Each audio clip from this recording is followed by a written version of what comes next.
Diwali festival کے بعد حیدرآباد میں ہوا کا معیار خراب ہوتا جا رہا ہے۔ زوپار، کاپرا اور کوکاپیٹ میں آلودگی میں اضافہ۔ تلنگانہ کے حیدرآباد شہر میں ہوا کا معیار بتدریج خراب ہوتا جا رہا ہے۔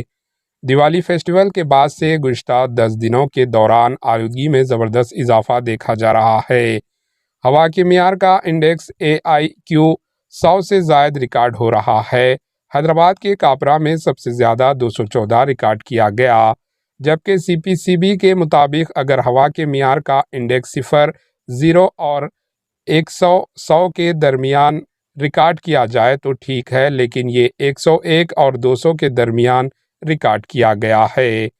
دمہ، سانس لینے میں تکلیف، دل کے بیماری اور پھیپھڑوں کے مسائل میں مبتلا افراد کو پریشانی کا سامنا کرنا پڑتا ہے۔ وہیں اگر یہ 201 اور 300 کے درمیان ریکارڈ کیا جاتا ہے تو صحت مند لوگوں کو بھی سانس کے مسائل کا سامنا ہو سکتا ہے۔ سکندرآباد کے ICIL کاپرا میں 2 نومبر 2024 کو ہوا کے معیار کا انڈیکس 214 ریکارڈ کیا گیا تھا۔ اسی طرح حیدرآباد کے کوکاپیٹ میں بھی گزشتہ کچھ دنوں کے دوران سب سے زیادہ 153 ریکارڈ کیا گیا۔ حیدرآباد کے پرانے شہر زوپار کے علاقے میں بھی ہوا کا معیار خراب رہا۔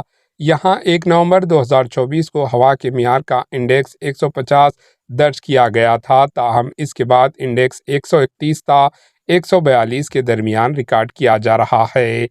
ہوا کی آلودگی، تیز بدبو و دیگر مسائل سے متعلق شکایات کے لیے 10741 پر کال کریں یا ویب سائٹ پر بھی شکایت درج کروائی جا سکتی ہے۔ Bureau report, AHN news. AHN news کو لائک کریں، شیئر کریں اور سبسکرائب کرنا نہ بھولیں۔